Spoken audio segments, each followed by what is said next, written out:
Alino bacuramin gak saroga basengat ke Jipata. Saya Margareta ya, CGP Angkatan 9 dari SMP Negeri 1 Bengkayang, Kabupaten Bengkayang dari Kalimantan Barat.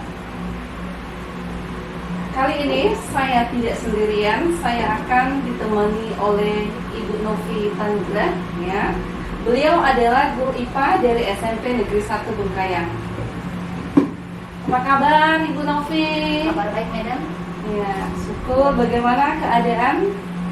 Ya, begitulah, baik-baik saja. Syukur, puji Tuhan. Ibu sehat ya Ibu ya? Ya.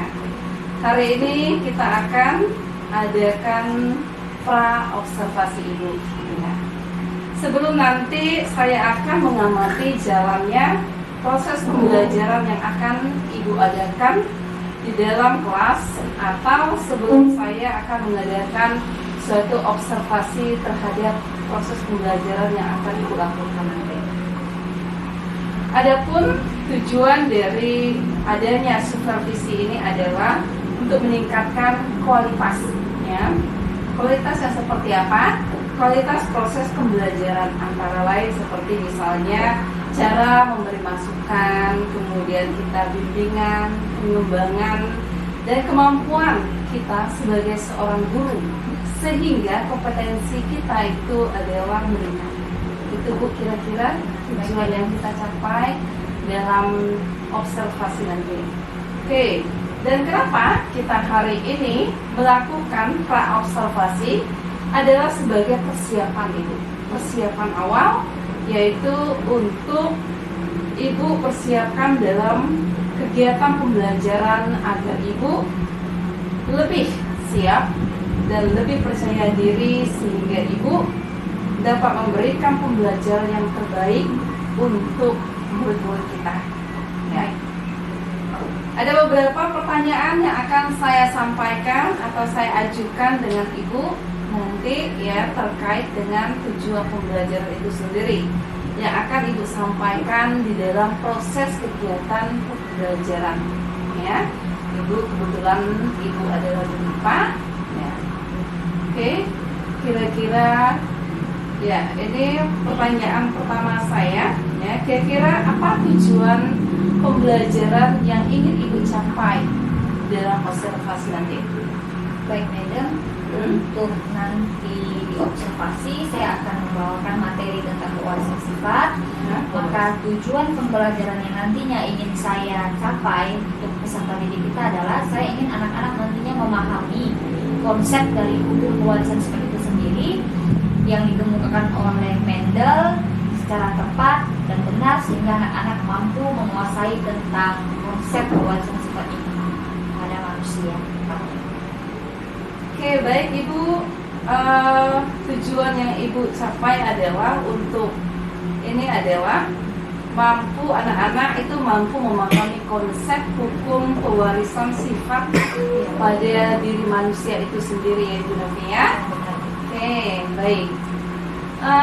Untuk selanjutnya pertanyaan kedua, bagaimana dengan area pengembangan yang ingin Ibu capai atau yang ingin Ibu lakukan dalam observasi nanti Bu?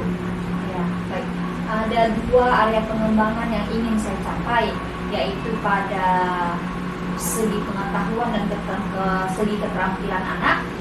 Untuk pengetahuan ini sendiri akan saya lakukan tes tertulis untuk anak-anak. Tulisnya. Jadi setelah pembelajaran, anak-anak akan diuji kemampuannya secara pengetahuan melalui tes yang berbentuk tulisan, begitu Madam. Nah, dan untuk keterampilan ini yang akan saya nilai adalah keterampilan unjuk kerja pada anak-anak, karena nantinya dalam pembelajaran ini anak-anak akan diarahkan untuk melakukan diskusi, kemudian mempresentasikan hasil dari diskusi itu sendiri. Jadi di sini pada area pengembangan keterampilan saya akan menilai kemampuan anak dalam unjuk kerja. Oke, baik Ibu Novi, tadi Ibu sudah membahas tentang area pengembangan Ibu, yaitu tentang bidang pengetahuan dan keterampilan ya Bu ya? Iya, betul. Ya, keterampilan di sini Ibu membahas tentang di mana Ibu yang meneliti yaitu tentang tes tertulis, ya, tertulis pada anak, ya. Di situ nanti anak-anak menjawab soal-soal yang ibu berikan kepada mereka. Kemudian keterampilannya ibu memilih unjuk kerja. Di sini anak-anak belajar kelompok dan mempresentasikan tugas kelompok mereka masing-masing, ya ibu ya. Iya benar. Iya, iya. Terima kasih. Oke, baik. Selanjutnya strategi apa yang akan dipersiapkan oleh ibu selama proses pembelajaran nantinya, Bu? Ya. Karena hukum pewarisan sifat pada Mendel ini nantinya akan saya berikan lembar kerja pada anak dalam bentuk penyelesaian kasus, ya Madam. Maka di sini saya menggunakan 3 strategi yang akan dilaksanakan untuk pembelajaran ini. Yang pertama, untuk model pembelajaran sendiri saya akan menggunakan model discovery learning. Pada pembelajaran IPA biasanya digunakan discovery learning. Untuk pendekatannya, pendekatan saintifik karena anak-anak berdiskusi dan memecahkan masalah yang akan diberikan. Dan metode yang akan dilakukan adalah dengan metode diskusi serta metode eksperimen. Jadi nanti anak-anak akan coba menghitung bagaimana sih kira-kira prediksi dari sifat yang akan diturunkan dari induk pada keturunannya, begitu Madam. Itu luar biasa ibu. Ya, ini berkaitan dengan pribadi manusia, ya, Iya. ya.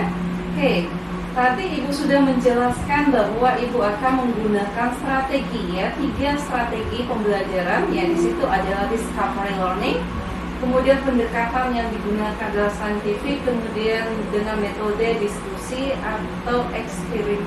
Yang di sini menggunakan kasus, ya Bu, ya, penyelesaian kasus, ya, eksperimen antara induk induksi, ya, anak dengan ibunya, ya, di mana terjadi penyelesaian kasus terjadi dalam manusia, ya.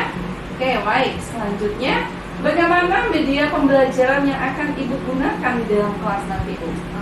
Baik Madam. Jadi sederhananya besok saya akan menggunakan media berupa laptop saya ini, kemudian akan ditampilkan video singkat, ya. Jadi seperti gambaran awal untuk anak-anak dengan menggunakan layar proyektor yang berasal dari laptop saya. Itu aja media yang akan saya pakai besok. Oke, baik. Media melalui video singkat, ya, video singkat supaya anak-anak dipancing dulu. Betul, ya, ada gambaran awal. Ada gambaran awal untuk mereka untuk berpikir ke selanjutnya. Oke, luar biasa itu, sangat luar biasa. Oke, baik. Kira-kira kapan ya ibu akan melakukan kegiatan observasi ibu? Supaya nanti kegiatan pelajaran tersebut di hari apa, misalnya di kelas berapa, jam berapa, sehingga saya bisa ikut ambil bagian dalam mengamati proses pembelajaran ibu di sana. Baik, rencana saya akan dilakukan besok, Madam. Iya. Jadi besok tanggal 6, ya, 6 Desember 2023 kita lakukan di kelas 9. Ya, kebetulan saya adalah guru IPA kelas 9. Jadi saya memilih kelas 9E dan kita lakukan kalau bisa juga Madam di jam pertama gitu Madam, supaya anak-anak masih semangat, masih fresh gitu otaknya. Sip, luar biasa. Ya, bagus Bu Novi, ya. Jadi nanti saya akan datang di kelas 9E, ya. Ya, di jam pertama, ya. Saya akan melakukan supervisi kelas, ya. Saya akan mencatat dan melihat, mengamati hal-hal apa saja yang akan terjadi di kelas ibu saat ibu mengajarnya. Ya, di kelas pokoknya kita jam pertama, ya, masih fresh, ya, untuk anak-anak. Oke. Nah, setelah itu ibu melaksanakan proses pembelajaran di kelas, ya. Kita akan ada percakapan terakhir nanti ibu. Nanti kalau misalnya sudah dalam proses kegiatan belajar mengajar, kita ada kembali lagi, kemudian kita berbicara lagi, ya. Ini namanya pasca observasi kita, apa yang sudah kita lakukan dalam kelas selama pembelajaran proses itu, ya ibu, ya. Oke, kira-kira apa yang ibu dapatkan dari hasil perbincangan percakapan kita hari ini? ini jarang terjadi ya Madam ya. Iya. Jarang terjadi. Jadi dari percakapan ini, jadi saya punya sedikit gambaran dan sedikit bocoran kira-kira apa yang harus saya persiapkan untuk besok di observasi. Jujur agak sedikit gugup, namun dari percakapan kita jadinya saya ada apa ya, mengingat kembali, merefresh kembali. Oh, saya harus mempersiapkan ini, dan tujuan yang saya capai ini, jadi tidak melenceng kemana-mana begitu Madam. Jadi dari percakapan awal ini membuat saya seperti pretest ya. Jadi memiliki awal yang apa ya, menggambarkan apa yang akan dilaksanakan ke depannya begitulah, ramalan prediksi nih besoknya. Semoga hasilnya sesuai dengan yang kita inginkan ya Madam. Iya. Semoga ya, semoga kita berharap ya, bukan hari besok tapi selanjutnya ya. Oke, luar biasa Ibu ya. Ibu sudah ada dapat gambaran ya, setidaknya ada gambaran masukan, oh ya, apa yang akan saya tampilkan besok, apa yang akan saya lakukan besok ya Ibu ya, kira-kira ya. Oke, baik. Oke, tidak terasa kita sudah di penghujung perbincangan kita hari ini Ibu Novi ya.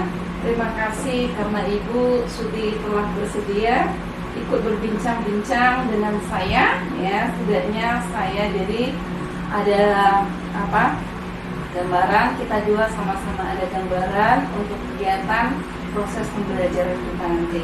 Oke, hal-hal yang kira-kira ada hal-hal yang kurang berkenan tolong dimaafkan ya.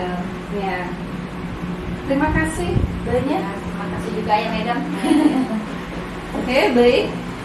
Demikianlah peran observasi yang kami lakukan.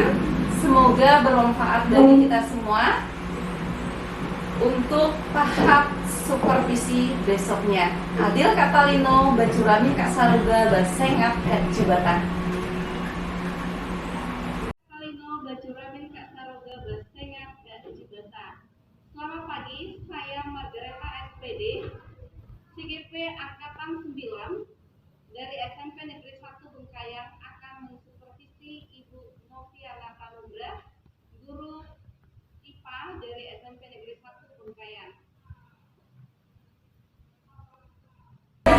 Berdiri. Tegak salam.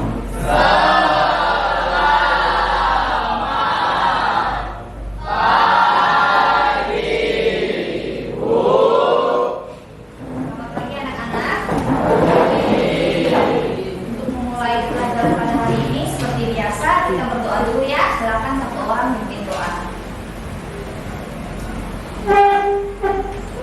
Baiklah teman-teman semuanya, sebelum kita memulai dan mengawali pembelajaran kita, marilah kita berdoa menurut agama dan kepercayaan kita masing-masing. Berdoa dimulai.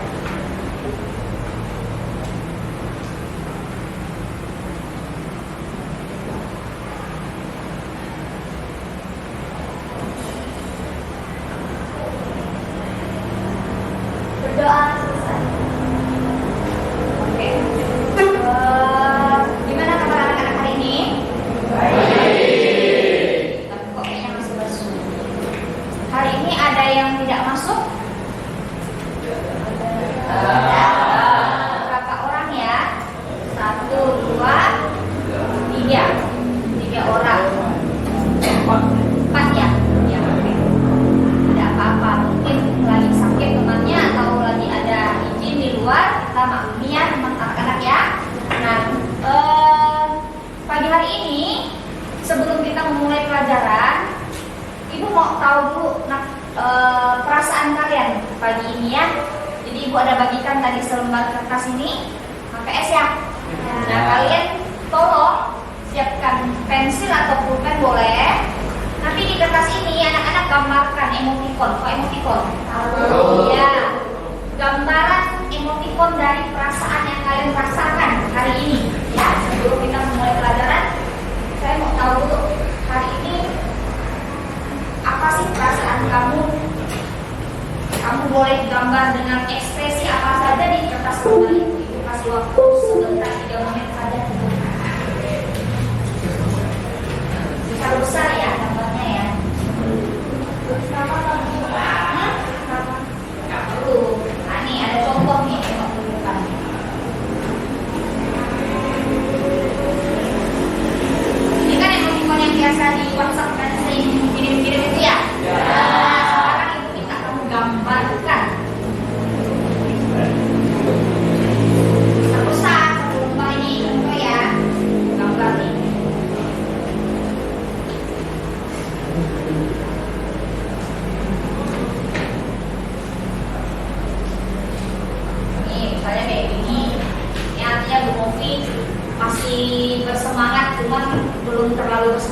masa depan. Semoga setelah ngajar anak-anak makin bersemangat ya. Aku gambarnya gede-gede kayak gini. Ini gambar.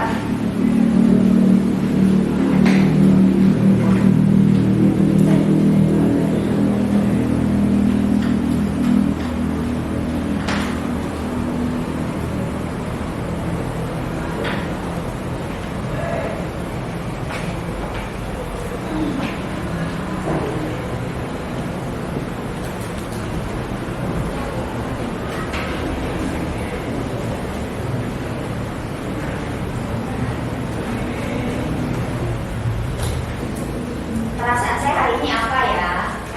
Coba kita angkat dulu sekarang. Kamu angkat ini yang sudah kamu gambar. Coba mau lihat dulu. Oh, si Billy berkacamata. Artinya dia lagi full. Yordan lagi sedih. Kenapa Yordan sedih? Panas ya. Oh, masalahnya kepanasan di kelas. Dan banyak sekali hari ini yang sedang bergembira. Ilyasa juga lagi sedih. Kenapa Ilyasa sedih? Hah? Kenapa? Panas juga ya? Jadi kok panas ini sedih? Oke. Ya, sedih berkacamata. Nah, oke anak-anak silakan turunkan. Terima kasih ya sudah menggambarkan perasaan kamu hari ini. Jadi ibu bisa tahu, bisa memposisikan pelajaran kita hari ini. Semoga setelah akhir pelajaran emosi yang sedih-sedih tadi itu berubah menjadi bahagia ya. Ya. Oke anak-anak. Pada pagi hari ini ya, ibu bersyukur kamu semua hadir di sini dalam keadaan sehat. Enak ya. Nah, seperti yang sudah kita lakukan pembelajaran sebelumnya, maka hari ini kita hanya akan melanjutkan, ya. Kalau di pertemuan pertama kemarin anak-anak sudah belajar komponen penyusun dari pewarisan sifat makhluk hidup, maka pada hari ini, ya, ibu akan melanjutkan pembelajaran tentang hukum pewarisan sifat. Jadi tujuan pembelajaran kita hari ini adalah pada akhirnya nanti anak-anak bisa memahami konsep dari hukum pewarisan sifat yang dikemukakan oleh Mendel. Ya, nah siapa itu Mendel? Nanti kita lihat ada tayangannya ya. Nah, anak-anak dari pewarisan sifat itu dikenal ada dua persilangan, ya, monohibrid dan dihibrid. Anak-anak ya. Nah, monohibrid artinya persilangan satu sifat beda, sedangkan dihibrid artinya ada dua sifat beda. Ya, kita belum belajar sampai trihibrid, itu tiga sifat beda masih belum kita pelajari, kita hanya belajar dua ini saja ya anak ya. Nah, untuk itu sebelum kita masuk kepada kegiatan inti kita, maka ibu mau kamu menonton tayangan video berikut ini ya. Nanti dari video itu semoga anak-anak memiliki gambaran sedikit tentang apa yang akan kita pelajari hari ini. Oke?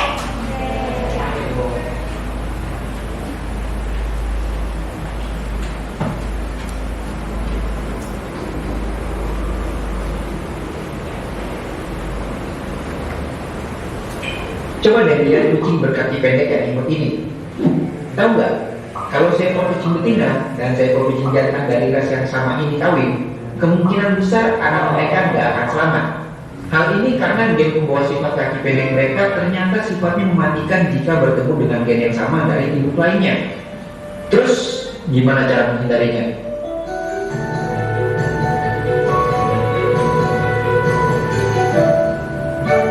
Jawaban simpelnya, kucing ini harusnya dikawinkan dengan kucing ras lain yang nggak punya gen kaki pendek. Supaya apa tuh? Ya supaya sama sifat kaki pendeknya nggak saling ketemu. Oke, di sini kita nggak cuma membahas pewarisan sifat kaki pendek kucing imut tadi, tapi juga akan bahas pewarisan sifat secara umum alias hereditas.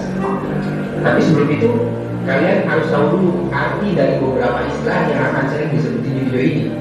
Yang pertama ada parental. Parental ini adalah sebutan untuk orang tua atau induk yang disilakan. Istilah ini disimbolin dengan huruf P yang diikuti angka untuk menunjukkan ia adalah induk dari penyilangan keberapa. Misal pertama, yang ditulis dengan P1. Sedangkan kalau penyilang kedua, ya P2. Dua parental yang disilakan tadi akan menghasilkan filial. Yap, filial ini adalah anakan dari induk. Untuk simbolnya, istilah ini menggunakan huruf F. Sama seperti parental, huruf F tadi diikuti sama angka yang mungkin dia keturunan di tingkat berapa. Jadi bisa aja disebut F1 kalau dia turunan pertama, atau F2 kalau dia turunan dari P2. Habis itu ada kata yang udah beberapa kali kita sebutin di awal, yaitu gen. Simpelnya, gen ini adalah faktor pembawa sifat. Dari tingkat dominasinya, gen ini bisa dibagi jadi gen dominan yang sifatnya kuat dan mendominasi, dan gen resesif yang sifatnya lemah dan mendominasi. Kalau untuk simbolnya, gen dominan disimbolin satu huruf kapital dan gen resesif disimbolin satu huruf kecil. Nah, di pewarisan sifat ini, gen akan berpasangan dan membentuk yang namanya alel. Kalau gen tadi disimbolin satu huruf aja, alel disimbolin dengan dua huruf. Kemudian ada yang disebut genotype atau sifat yang tidak tampak. Sifat inilah yang menunjukkan susunan genetik dari suatu induk atau anaknya. Genotype ini dibagi menjadi tiga. Yang pertama adalah homozigot dominan, yang artinya alel terdiri dari dua gen dominan. Balikannya, ada homozigot resesif yang terdiri dari dua gen resesif. Terakhir, ada heterozigot yang merupakan gabungan dari gen dominan dan gen resesif. Genotype tadi bakal menghasilkan suatu phenotype atau sifat yang tampak dan bisa dilihat. Misalnya, tanaman dengan genotype yang besar akan menghasilkan warna merah. Warna merah inilah yang kita sebut sebagai phenotype. Terakhir, kita akan bertemu istilah hibridisasi. Hibridisasi ini adalah persilangan dua individu yang memiliki sifat beda. Di video ini kita akan membahas monohibrid, di mana induknya memiliki satu sifat beda, dan dihibrid, di mana induknya memiliki dua sifat beda.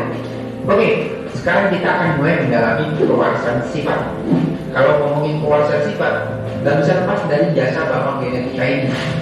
Beliau adalah orang pertama yang meneliti pewarisan sifat pada tanaman. Hasil penelitian yang menunjukkan kalau di pewarisan sifat itu ada pola-pola tertentu yang kemudian kita kenal sebagai hukum Mendel 1 dan hukum Mendel 2. Penelitian Mendel dilakukan pakai tanaman kacang kacis. Tanaman tersebut dipilih karena beberapa alasan seperti siklus hidup yang sebentar, mudah disilangkan, dan memiliki perbedaan sifat mencolok yang lengkapnya bisa kita lihat di tabel. Nah, dengan perbedaan sifat yang mencolok ini, Mendel bisa dengan mudah mengamati perbedaan yang dimiliki antara parental dengan filial, atau filial yang satu dengan yang lain. Oke, pertama kita bahas hukum Mendel 1. Hukum Mendel ini juga dikenal sebagai hukum segregasi alias pemisahan. Maksudnya gini, hukum Mendel 1 ini nyebutin kalau waktu pembentukan gamet, alel akan memisah secara bebas. Hukum Mendel 1 ini bisa dibuktiin pada persilangan monohibrid. Coba kita lihat persilangan dua tanaman kapri ini. Jadi ada dua tanaman kapri, yang satu berbatang tinggi, yang satu lagi berbatang pendek. Kapri batang tinggi punya gamet T besar, dan kapri batang pendek punya gamet T kecil. Kalau disilakan, berarti diperoleh genotype T besar T kecil, yang artinya perkawinan tersebut 100% akan menghasilkan keturunan pertama berbatang tinggi. Ingat, T besar berarti sifatnya dominan. Simpel emang. Tapi gimana kalau F1 dari persilangan tadi dikawinkan sama F1 lainnya? Maka F2 bakalan jadi kayak gini. Atau kalau mau ditulis biar lebih gampangnya jadi gini. Jadi meskipun sama-sama berbatang tinggi, P2 ini dengan P1 yang tadi memiliki genotype yang berbeda. Di dalam genotype P2 ada gen resesif tersembunyi yang bisa keluar ke anakannya. Jadi filial yang dihasilkan sama P2 ini 75% berbatang tinggi dan 25% berbatang pendek. Oh iya, perlu diingat kalau gen di sini artinya gamet ya, bukan jamet. Kalau pada persilangan tanaman kacang kapri batang tinggi dengan batang pendek tadi, alel dominannya bisa nutupin alel resesif sehingga genotype T besar T kecil fenotipenya tinggi. Tetapi ada juga kasus tanaman yang alel dominannya nggak bisa nutupin alel resesif sepenuhnya. Kondisi ini disebut semi-dominasi, yang contohnya terjadi pada bunga snapdragon. Bunga snapdragon merah jika disilakan dengan warna putih akan menghasilkan keturunan pink, meskipun memiliki genotipe M besar M kecil. Kasus semi-dominasi ini disebut sebagai penyimpangan semu hukum Mendel. Itu tadi hukum 1 Mendel. Terus apa bedanya dengan hukum yang kedua? Hukum 2 Mendel ini disebut hukum asortasi alias berpasangan. Maksudnya gini, hukum ini nyatain kalau setiap alel dapat berpasangan secara bebas dengan alel lainnya pada waktu pembentukan gamet. Hukum Mendel 2 ini berlaku pada persidangan dihibrid. Ingat ya, di berarti ada 2 sifat beda. Misalnya aja kita punya tanaman kapri biji bulat berwarna kuning yang akan disilakan dengan kapri biji keriput berwarna hijau. Kalau ditulis kayak tadi, jadinya kayak gini. Nah, kedua ini akan menghasilkan anak yang 100% berbiji bulat dan berwarna kuning. Sedangkan kalau F1 ini disilakan dengan sesama F1, akan lebih ribet lagi. Kalau ditulis jadi begini. Pastinya kalian akan bingung gimana cara nentuin genotype dan phenotype dari F2-nya. Nah, buat membantu kalian, bisa dibuat tabel yang bentuknya kayak gini. Jadi, tiap pasangan alel yang ketemu di satu kolom tinggal digabung aja. Misal di bagian ini. Karena B besar, K besar ketemu dengan sesamanya, jadi pilihannya punya genotype BB, KK besar semua. Kalau disimpulin dari tabel ini berarti F2 punya 4 jenis phenotype, yaitu bulat kuning, bulat hijau, keriput kuning, dan keriput hijau. Nah, itu dia serba-serbi dari hereditas serta hukum Mendel 1 dan 2 yang ternyata cukup menarik. Tentunya hukum ini nggak cuma berlaku ke hewan atau tanaman, tapi juga ke kita sebagai manusia. Jadi kalau kalian tiba-tiba berambut pirang, padahal orang tua kalian berambut hitam semua, jangan salah paham dulu. Bisa saja kedua orang tua kalian punya gen resesif rambut pirang dari orang tua mereka. Jadi phenotype baru kelihatan kalau dua gen resesif itu ketemu di kalian. Tapi kalau di garis keluarga kalian nggak ada yang pirang, intinya jangan lupa like, comment, subscribe, dan thanks bro.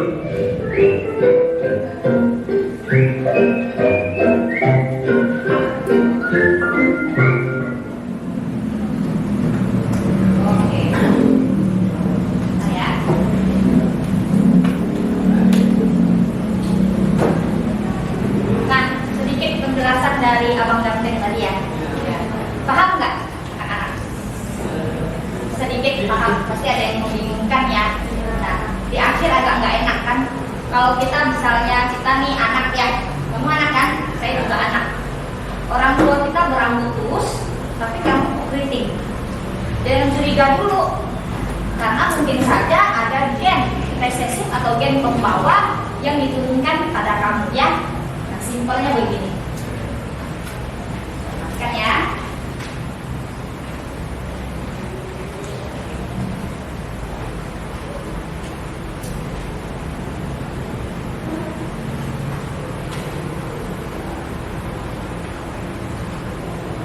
Oke, sederhananya begini. Kamu punya ayah, saya tuliskan MP tadi apa ya di video?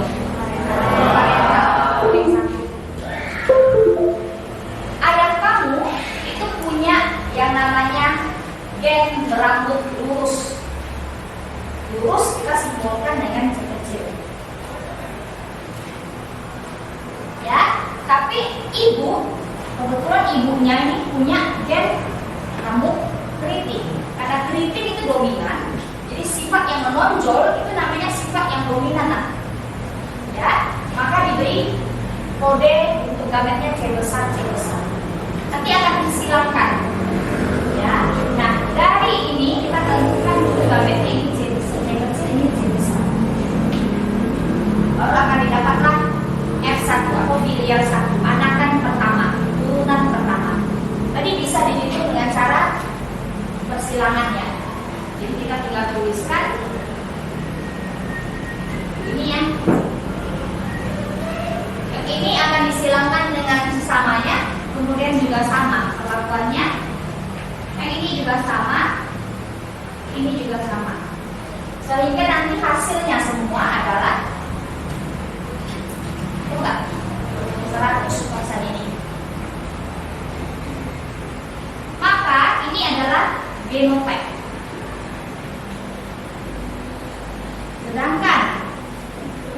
yang muncul adalah C besar, C kecil, karena seperti di video tadi sudah dikatakan, kalau yang berhuruf besar itu adalah dominan, maka anakan atau F1 yang dihasilkan dari induk pertama akan berambut keriting.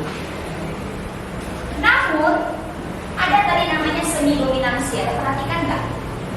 Ada. Contoh di video itu adalah bunga snapdragon. Snapdragon bunganya kalau dikawinkan yang merah dengan yang putih, maka anakan yang muncul itu muncul sifat warna baru, yaitu warna merah muda. Nah, ini bisa terjadi juga dengan kita atau dengan hewan. C besar, C kecil bisa juga menggambarkan sifat rambut yang muncul adalah rambut ikal. Jadi tidak terlalu keriting, namun juga tidak lurus. Paham ya? Nah, sekarang Ibu akan membagi anak-anak dalam kelompok, ya.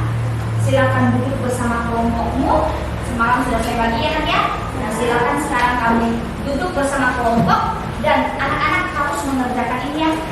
Kita kerjakan ini, kita coba selesaikan, kita pecahkan masalah ini, ya. Kalau ada yang tidak dipahami, kamu boleh tanyakan. Nanti di akhir pembelajaran setelah selesai ini kita akan mempresentasikan hasilnya. Oke? Ya, silakan duduk bersama kelompok.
Jangan lupa baca soalnya dengan baik, ya. Ibu beri waktu 10 menit kira-kira bisa selesai. Kita coba dulu, silakan selesaikan dalam waktu 10 menit. Nanti akan kita bahas dan kita presentasikan, ya.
Bengkua itu artinya parental bengkua, artinya anaknya nanti yang jadi ibu.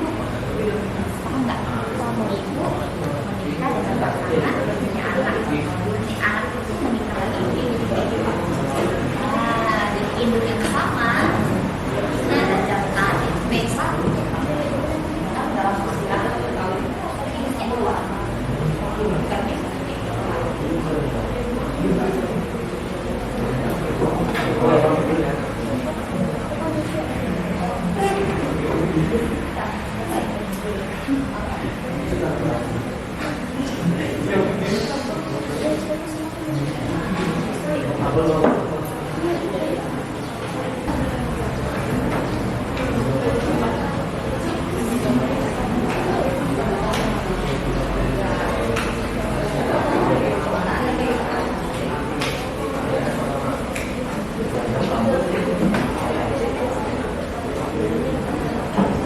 Silakan angkat tangan kelompok yang sudah selesai. Angkat tangan ini yang sudah selesai. Enggak, ibu cek aja belum disuruh maju, jangan takut dulu yang sudah selesai itu angkat tangan. Biasanya bisa perkirakan estimasi waktunya itu bisa. Udah ya, satu. Sudah, kelompoknya sudah? Belum. Kelompoknya dia sudah. Kelompoknya tidak. Oke, sip.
Minta teman-teman yang sudah ini berkelompok maju presentasikan ya. Ya, jadi anak-anak nanti maju bacakan apa kasus yang kamu dapat, kemudian kemukakan penyelesaiannya atau hasil yang kamu peroleh. Siap? Siap. Oke. Siapa yang kelompok maju nih? Angkat tangan dulu. Kelompok mana yang siap maju? Oke, kelompok putri kita beri tepuk tangan dong.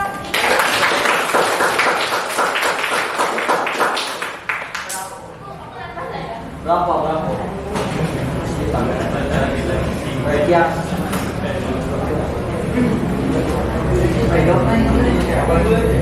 Baik anak-anak, kita perhatikan ya, kita perhatikan temanmu yang ada di depan, pasang perhatian ya. Kita dengarkan, silakan dimulai.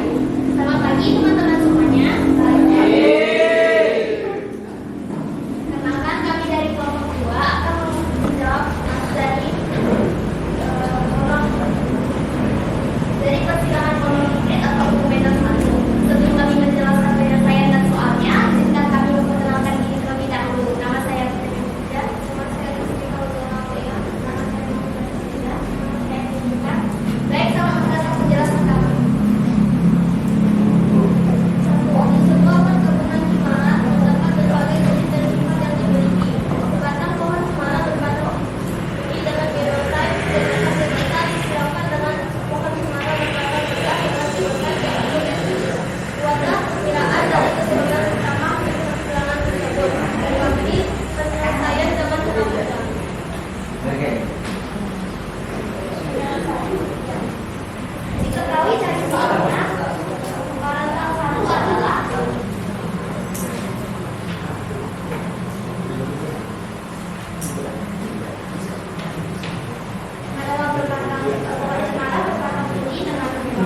Ya udah cepat-cepat duduk duluan, belum ditanya udah duduk duluan ya.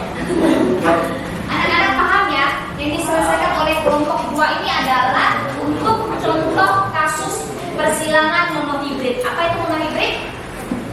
Persilangan untuk berapa? Satu sifat yang berbeda. Di sini kasusnya ini kena batang pohon cemara. Jadi nanti 100% hasil yang diperoleh adalah 100% berbatang tinggi. Karena T besar adalah dominan ya. Oke, terima kasih sangat baik penyelesaian dan penjelasan yang sangat memuaskan ya. Ya, silakan sekarang kelompok yang kedua yang mau tampil. Kita hanya ada waktu tidak banyak, enaknya waktu kita sedikit, jadi sedikit beri kesempatan 3 kelompok aja dari 5 kelompok di sini ya. Ya silakan. Oh ya, kelompok ini ayo.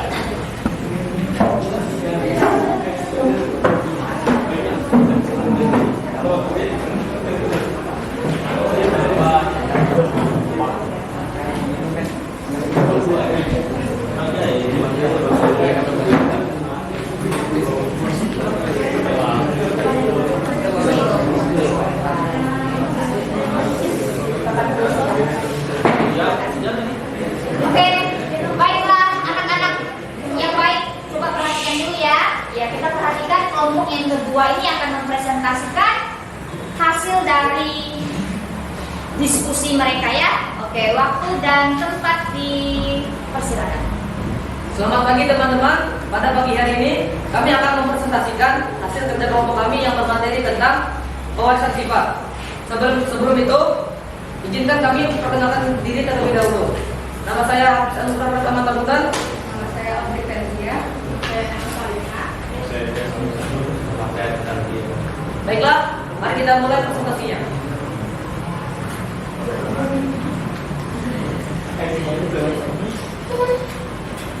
Soalnya sebuah penangkap domba terdapat berbagai jenis dan sifat domba yang dimiliki. Seekor domba berambut hitam atau sama dan berlebat atau bebek akan dikawinkan dengan seekor domba berambut putih atau kakak dan tipis atau tipis, bebek kecil. Buatlah perkiraan dari keturunan utama dari hasil persilangan tersebut. Tetapi penyelesaian dengan cara kerja.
Jadi bisa dilihat dari sini, domba yang pertama besar sedikit besar dikawinkan dengan domba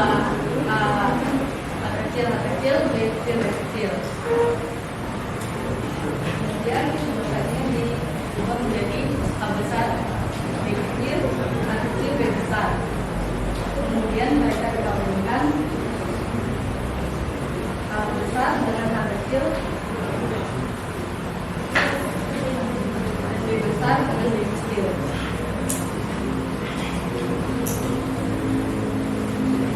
Jadi hasil dari perkiraan yang pertama dari hasil perkiraan tersebut adalah besar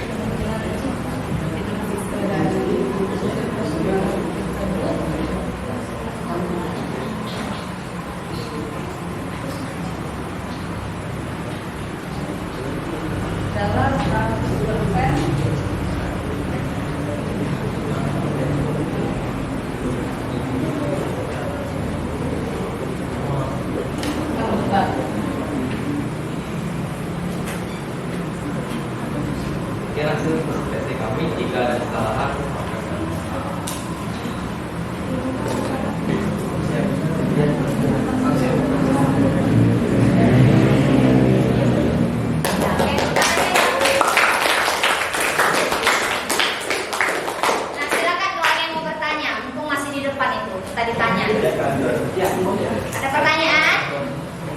Aman? Aman ya? Ya, kita beri applause sekali lagi untuk mereka.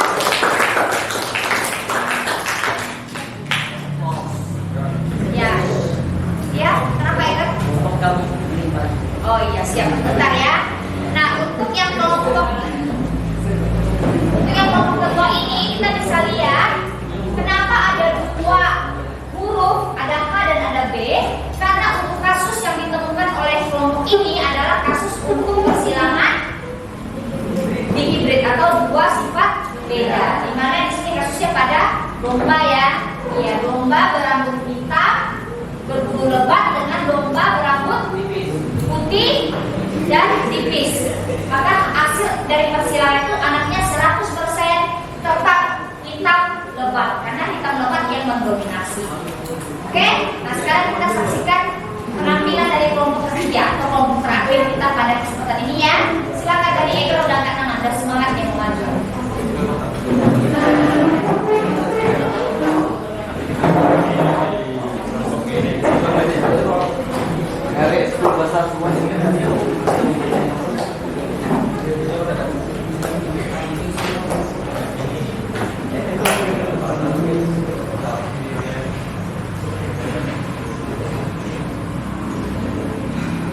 Oke, 2, 3, biri-biri.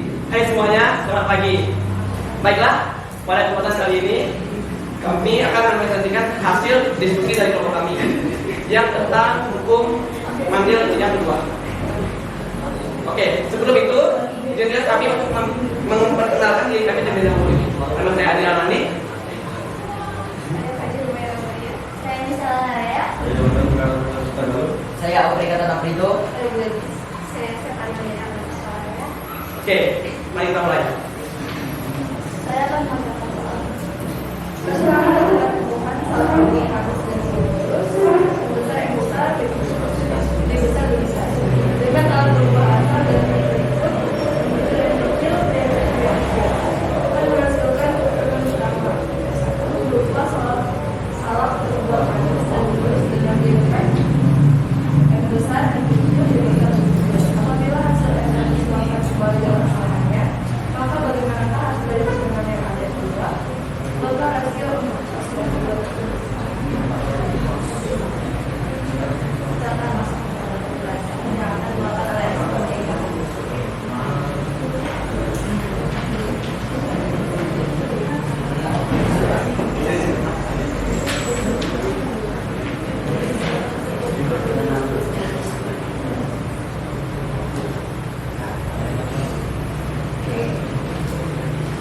Kan di sini kita lihat F1-nya. F1 yaitu salak berbuah manis dan mulus dengan genotype M besar, M kecil, B besar, B kecil yang dikawinkan dengan sesamanya.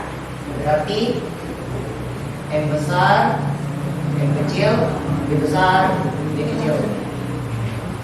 Nah,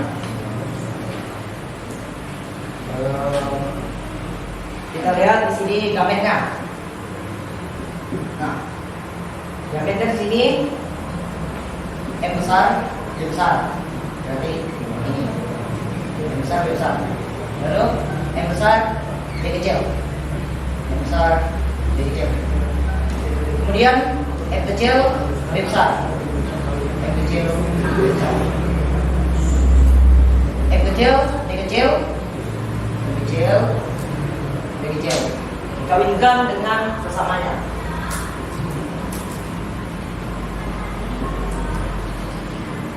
M besar, B besar. Dikawinkan dengan M besar, B kecil, ya sama aja. Dikawinkan dengan M kecil, B besar, dan M kecil. Yang kita tampil sekarang. Nah, untuk mengawinkannya kita berpanel.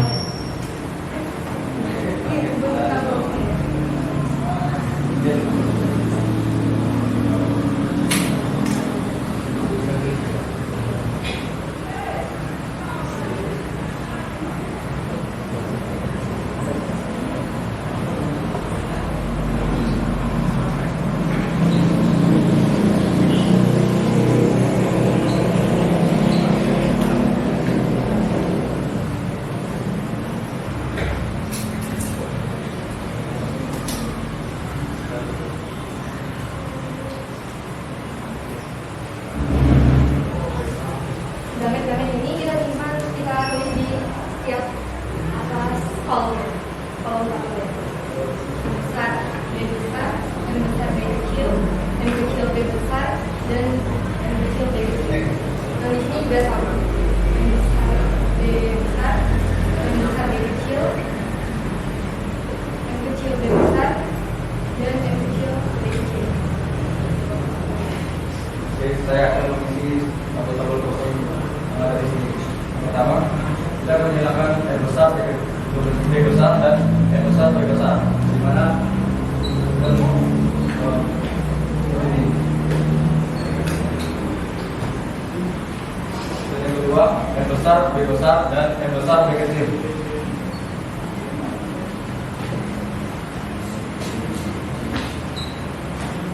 Dan yang ketiga, M besar, B besar, dan M kecil, B besar.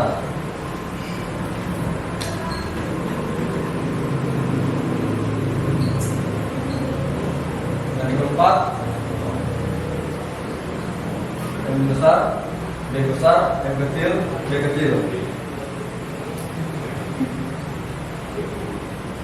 Dan yang kedua ini, itu M besar, B kecil dengan M besar, B besar.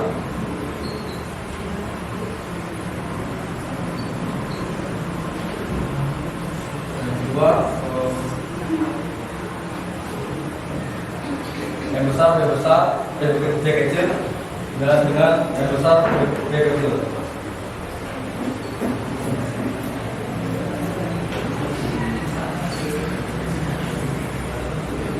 Kalau langsung saja.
Dan rasionya akan dijelaskan oleh Pak.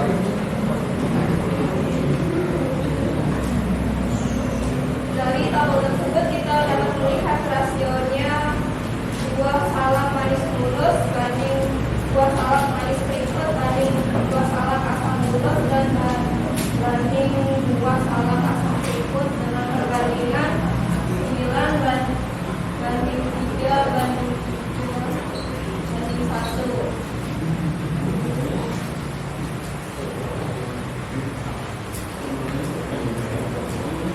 Dapat kita cari persenannya yaitu dengan cara 9/16 dikali 100% dan hasilnya adalah 56,25% untuk buah salak manis mulus dan 3/16 kali 100% dan hasilnya itu 18,75 untuk buah salak manis krispet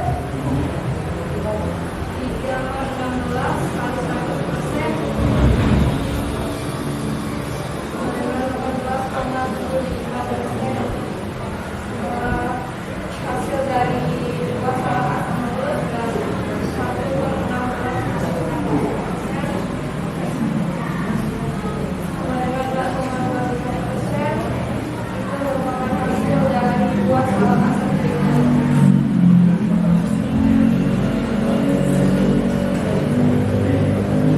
Baiklah teman-teman semuanya, sekian presentasi dari hasil diskusi kami pada hari ini.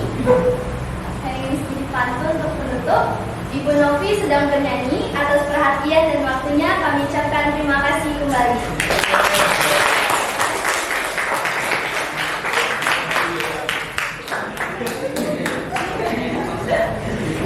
Oke, baik, terima kasih ya untuk kelompok terakhir yang menutup hari ini. Nah, kelihatan tidak perbedaannya anak-anak dari kelompok 1, 2, dan kelompok 3 yang tampil hari ini? Kelihatan nggak? Ya. Dari kelompok yang terakhir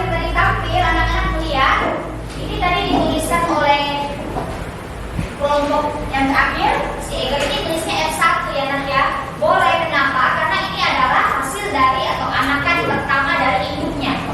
Jadi sebelumnya ada indukan yang mereka tidak tuliskan karena mungkin terlalu panjang. Nah, atau juga bisa di si Eger tulisnya di sini jadi apa nih? P2. Ya, karena itu menjadi indukan atau parent kedua. Jadi boleh tulisnya P2. Ya. Nah, ini dari hasil penjabaran mereka diperolehlah rasio atau perbandingannya. Nah, ini ada dua sifat beda, ya, yang dimiliki oleh buah salak yang dikawinkan dengan buah sifat beda lagi. Jadi ada 4 sebenarnya sifatnya ya: manis, asam, mulus, dan keliput. Nah, diperoleh perbandingan atau rasionya 9:3 banding 3 banding 1. Dimana yang dominan itu rasionya besar ya, 9 ya. Tetap manis apa nih? Manis mulus. 3 untuk yang manis, keriput, itulah ya. 3 lagi untuk yang asam mulus, dan yang 1 untuk yang sifatnya resesif atau didominasi, yaitu asam keriput. Dari sini udah paham semua? Nah,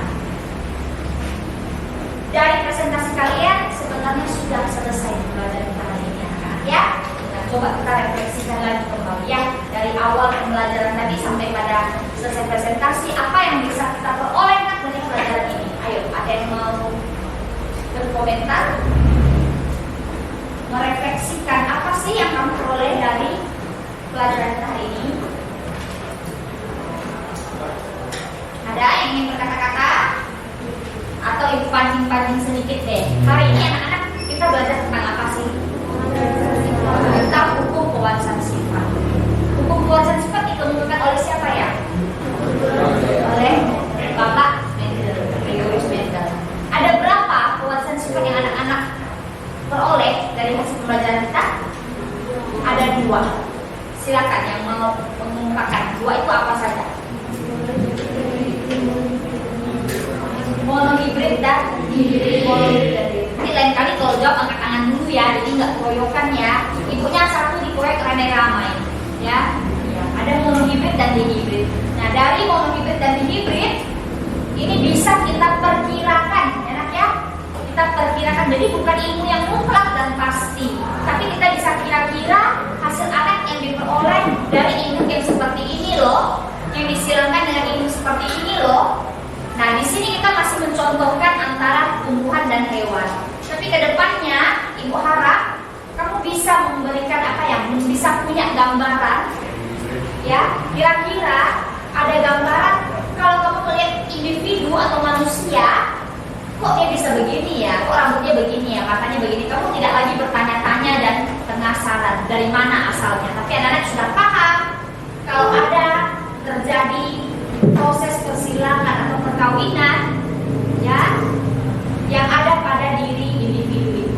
Karena makhluk itu kan bukan hanya hewan dan tumbuhan tapi manusia juga ya. Jadi jangan ada lagi curiga-curiga, kok ayah saya berkulit cerah, ibu saya kulitnya cerah, saya kok jadi gelap misalnya ya. Atau ada yang curiga, kok muka saya nggak mirip dengan orang tua saya ya.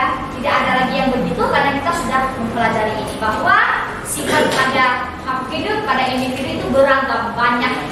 Nah, dari hasil persilangan itu akan menghasilkan banyak juga tipikal individu yang ada. Paham ya?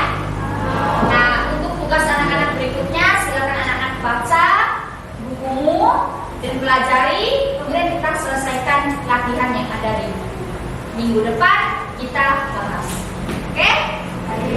Sekian pelajaran pada hari ini. Ibu ucapkan terima kasih. Jika ada kekurangan, Ibu mohon maaf, anak ya.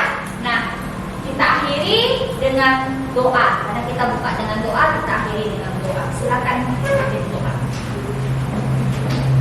Baiklah teman-teman semuanya, sebelum kita mengakhiri pembelajaran pada hari ini, marilah kita awali dengan doa menurut agama dan kepercayaan kita masing-masing. Berdoa dimulai.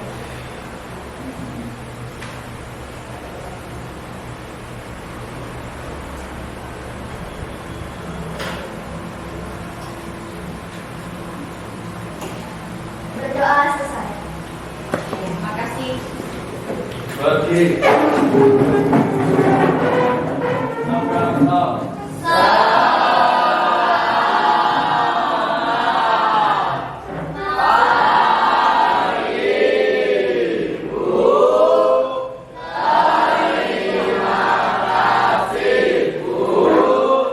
Terima kasih anak-anak. Selamat pagi dan anak boleh keluar.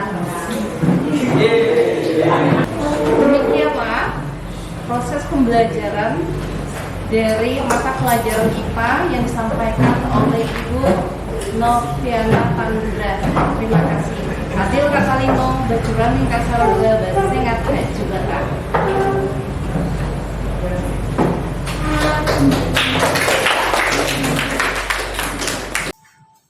Adil Katalino, Bacurani Kasaroga, Basengat Jubata. Bersama saya, Margareta, CGP Angkatan 9 dari SMP Negeri 1 Bengkayang, Kalimantan Barat. Saya ditemani oleh Ibu Novi dan juga Ibu Yuliati. Selamat siang. Siang, Ibu. Ya. Terima kasih Ibu berdua sudah menemani saya di sini, ya, di ruangan ini. Kita kembali untuk membahas tentang pasca observasi kita. Baik. Apa kabar Ibu? Ya, Ibu sendiri? Ya, syukur, puji Tuhan. Baiklah, pada pasca observasi ini saya akan memberikan pertanyaan-pertanyaan yang terkait dengan proses observasi kelas, ya, yang telah Ibu lakukan, yang bertujuan untuk mengevaluasi sejauh mana proses pembelajaran yang Ibu lakukan. Baik, saya, ya, bagaimana ya perasaan Ibu setelah Ibu diobservasi saat proses pembelajaran berlangsung? Saat berlangsungnya aku gugup ya dong. Ya wajar. Ya gugup, ada rasa senang juga, Senang. namun juga yang lebih banyaknya rasa gugup dan cemas, takutnya tidak maksimal saat diobservasi oleh madam. Ya, wajar. Kita rasa cemas, takut, karena takut tidak tercapai, gitu kan? Tapi saya sudah melihat Ibu sudah melakukannya dengan baik, ya, sesuai dengan yang telah Ibu gapai, yaitu kemarin, ya, area apa yang Ibu lakukan di kelas? Kemarin area pengembangannya yang Pengembangan, ya. ya. Kemarin saat di kelas pada materi yang saya ajarkan kepada anak-anak mata pelajaran IPA, ada 2 area pengembangan yang saya lakukan, yaitu di bidang pengetahuannya dan di bidang keterampilannya. Rasanya kalau yang di bidang pengetahuan kemarin saya menggali pengetahuan anak-anak dengan memberikan RKPD pada tulis yang ada pada buku mereka masing-masing, buku interaksi mereka.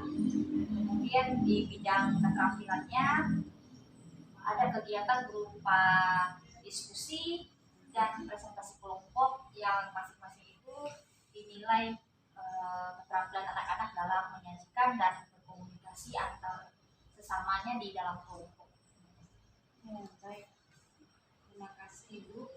Tadi Ibu telah menceritakan bagaimana perkembangan, ya, area perkembangan yang dilakukan anak-anak tadi. Pengetahuan itu adalah di LKPD-nya, ya. Ya. Kemudian di dalam pengembangan keterampilan itu sendiri Ibu ambil dalam diskusi dan juga presentasi kelasnya. Ya. Kemarin saya sudah melihat cara Ibu mengajar, ya, begitu bagus, ya, menarik anak-anak, di mana ini ada real, ya, kenyataan yang terjadi dalam kehidupan kita. Baik, langkah-langkah apa atau tahap-tahap apa saja yang telah Ibu lakukan dalam proses pembelajaran di kelas itu? Langkah-langkah yang dari awal itu ya Madam ya. Iya. Jadi di awal kemarin saya memberikan anak-anak seperti persepsi awal dulu Madam. Jadi mau memberikan mereka gambaran awal apa yang mereka ketahui tentang pewarisan sifat itu, dan kemarin kebetulan maksudnya pewarisan sifat ya Madam ya. Jadi mau mengetahui dulu apa pandangan awal dari anak-anak, kemudian masuk ke pembuka kita seperti biasa menyampaikan materi apa yang kita ajarkan, kemudian menyampaikan tujuannya, tidak lupa sebelumnya ada sapa, terus menanyakan kabar anak-anak, terus berdoa ya Madam ya. Kemudian masuk ke inti pembelajarannya, ada penjelasan sedikit dari guru terkait materi yang ingin disampaikan. Kemudian langsung anak-anak kita berikan kasus di LKPD untuk anak-anak diskusikan. Setelah berdiskusi, diambil beberapa perwakilan kelompok, kalau nggak salah yang kita maju, terus maju ke depan, presentasi sambil dinilai. Kemudian anak-anak memberikan reaksi terhadap presentasi dari teman-temannya. Setelah itu kita merangkum semua yang telah kita lakukan, termasuk jawaban anak-anak dan hasil pemeriksaan anak-anak. Untuk cara garis besar sih begitu. Saya lupa juga ya. Oke, baik. Itu langkah-langkah dan tahap-tahap yang telah Ibu lakukan sesuai dengan rencana permulaannya Ibu rancang. Ya, sudah pas ya. Oke, apa yang kira-kira masih perlu diperbaiki dan perlu ditingkatkan menurut Ibu? Kalau menurut saya yang perlu diperbaiki adalah mungkin cara memanajemen kelas dan melihat apa sih istilahnya kondisi anak-anak di kelas. Jadi seorang guru itu harus lebih kreatif, dan harus lebih inovatif ya, supaya anak-anak di kelas tidak tidak terpaku hanya mendengar dulu, tapi juga anak-anak bisa mendapatkan kegiatan yang membuat mereka atau memahirkan mereka untuk lebih aktif dalam pembelajaran, sehingga bisa lebih mudah menyerap materi yang kita ajarkan. Itu sebenarnya saya kurangnya di situ, kayaknya kurang kreatif dan kurang menciptakan suasana yang menyenangkan begitu untuk anak-anak. Oke. Baik, nah ya, kalau saya lihat ya, ibu itu sudah cukup kreatif juga. Bagaimana ibu mencari video-video itu kan menarik juga ya untuk anak-anak. Cuman kekurangannya yang saya lihat itu ibu kasih waktu untuk anak-anak itu diskusi kerjaan misalnya berapa menit supaya waktunya itu pas gitu, manage waktunya, waktunya. Tapi kalau saya lihat cara ibu merancang itu sudah bagus, sudah bagus sesuai dengan rencana permulaan yang ibu rancang ya di RPP itu. Kemudian ya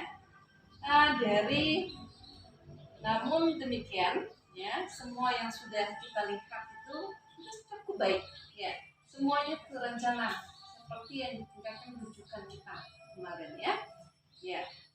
Perlu dikembang tadi manage waktunya yang seperti yang saya sudah katakan. Nah, menurut ibu sejauh mana area perkembangan yang telah ibu lakukan tadi ya, yang sudah berhasilnya di mana? Yang tadi kan yang belum berhasilnya ya belum berhasil di mana? Ibu bilang belum kreatif, tapi yang saya lihat ibu sudah kreatif, sudah bagus, sudah mencari video, yang manage waktu jalan yang perlu supaya tertata dengan baik. Kemudian yang kira-kira menurut ibu sudah berhasil bagian mana? Kalau saya sih mungkin lebih menonjol, lebih nampak di kegiatan siswa sendiri ya Madam ya. Kegiatan diskusi anak-anak saya rasa cukup berhasil ya. Kemarin anak-anak bisa dan mampu untuk saling bertukar pendapatnya, bisa saling berbagi, karena kan kemarin kita pakai model diferensiasi ya Madam ya. Jadi kita membagi anak-anak yang sesuai dengan kemampuannya kemarin ya. Ini tentang anak-anak itu sendiri. Jadi saya lihat sudah bisa saling saling bertukar.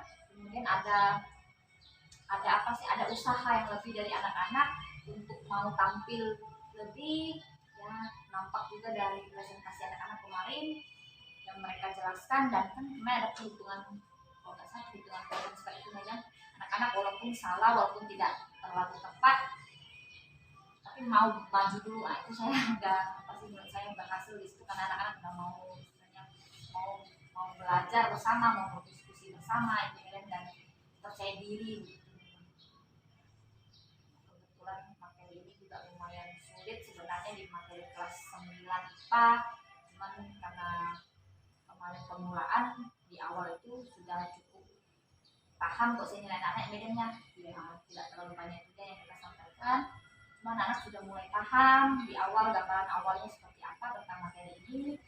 Jadi kita ada rasa puas dan senang juga gitu medan, jadi anak-anak serius mengikuti pelajaran kemarin. Baik, terima kasih Bu Novi yang sudah menjelaskan keberhasilan Ibu di saat anak-anak presentasi itu. Ya, di situ Ibu menggunakan diferensiasi kemampuan, di mana kemampuan yang Ibu berikan kepada anak-anak ada sebagian yang sudah memang kemampuannya lebih tingkat tinggi dan juga ada kemampuan anak-anak di standar. Jadi tergabung jadi dua, jadi mereka ada kolaborasi sehingga keaktifan anak itu lebih nampak di situ. Ya, baik. Ya, saya ulangi lagi, hambatan atau kira-kira tantangan yang mungkin Ibu hadapi saat observasi. Sebenarnya hambatan dari pra-observasi kemarin itu sudah ada ya Madam. Saya ragu dengan media yang akan digunakan. Nah, itu hambatan pertama. Karena kita sadari sendiri keterbatasan kita di sekolah ya Madam. Kalau kita mau menyeting dengan proyektor itu kita mesti menyetingnya lebih dulu. Jadi kemarin kita menyiapkan itu yang lumayan lama ya Madam. Iya betul, yang di observasi itu lumayan juga, bolak-balik kita ambil peralatan supaya tidak terlalu terang dari jendela itu cahaya itu kemarin ya. Nah itu hambatan dari segi fasilitas apa sih alat yang kita pakai itu media. Nah itu hambatan yang pertama. Kemudian hambatan yang kedua karena sudah terlalu sibuk mungkin gurunya mondar-mandir jadi anak-anaknya udah mulai bosan duluan di awal kan Madam. Jadi saya mau mencari sesuatu atau kegiatan yang buat mereka semangat lagi, itu yang putar otak. Di awal kayaknya merencanakannya kita cuma apa istilahnya dengan spreading yang begini, tapi karena nengok anak-anak udah kayaknya dari istirahat kan waktu itu jadi lemas lagi, tidak semangat, jadi mau membangkitkan anak-anak lagi. Itu hambatan yang kedua. Dan hambatan yang terakhir saya rasa itu untuk manajemen kelas itu sendiri Madam, itu punya kesulitan tersendiri karena karakter anak di dalam kelas itu beda-beda Madam, dan kita kan kenal anak-anak nih luar dalam istilahnya bersama kita, jadi kita tahu hari-harinya. Jadi sampai observasi gak ada rasa gugup, takut apakah anak ini nanti berubah pulang atau tidak, atau bisa mengikuti pelajaran atau tidak, atau nanti pas kita ngajar lalu dia muak lah apa, berarti kan dia bosan gitu kan. Tapi itu kan kemarin tidak terjadi tapi perasaan cemas itu yang menjadi tantangan untuk saya sendiri gitu Madam, untuk menjalani observasi kemarin, takutnya tidak berjalan sesuai dengan yang kita harapkan. Baik, Novi, terima kasih luar biasa ya, sudah menceritakan tantangan hambatan yang telah dijalani.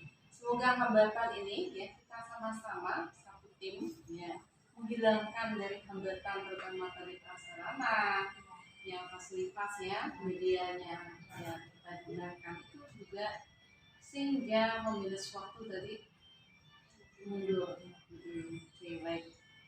Ya, bagaimana kita mengatasi juga kebosanan anak-anak ya dengan cara ice breaking dan sebagainya bisa diatasi. Oke. Mudah-mudahan apa yang telah Ibu rencanakan ya kedepannya terrealisasi dengan baik. Ya, dari kemarin. Kira-kira kapan ya rencana Ibu untuk memperbaiki atau merubah hal-hal yang tadinya belum siap atau belum, yang Ibu merasa tidak bagus, akan kedepannya? Nah iya, Harapannya sih Madam secepatnya. Setelah observasi udah langsung berpikir sendiri, mengevaluasi diri sendiri, kayaknya ada yang kurang di sini gitu ya Madam. Secepatnya, dan setiap hari namanya guru dan manusia yang Madam ya tidak lepas dari belajar. Jadi harapannya semakin hari lebih baik, belajar terus. Karena walaupun kita sudah menjadi guru, belum tentu kita sudah menjadi yang terbaik. Kadang anak-anak itu sendiri bisa menjadi guru buat kita. Iya. Sebagai manusia, kalau untuk memperbaiki yang sudah terjadi, utang mengulang nggak bisa Medan. Iya, Jadi memang. kita Harus lihat ke depan. betul. Jadi kita perbaikinya ya secepatnya, setelah Setiap dari saat setiap ya. saat, Nah, betul. Tidak hanya setelah observasi lalu berubah di lain kalinya biasanya kita harusnya lebih terus mengupgrade diri supaya lebih baik dan lebih baik. Luar biasa Ibu, ya kita sama-sama dari sekolah kita bukan hanya memperbaikinya nanti perbaikinya tapi saat sekarang ya. Oke baik, terima kasih Bu. Terima kasih banyak ya Ibu sudah menceritakan berbagai hal yang Ibu alami, yang Ibu rasakan ya. Semoga kedepannya kita lebih baik lagi ya. Baiklah, rangkaian kegiatan kita pada pasca observasi sudah dilaksanakan. Terima kasih Ibu Novi yang telah bersedia di observasi. Saya akhiri cukup sekian dan terima kasih. Bu Yuliati mungkin memberi umpan balik, silakan. Ya.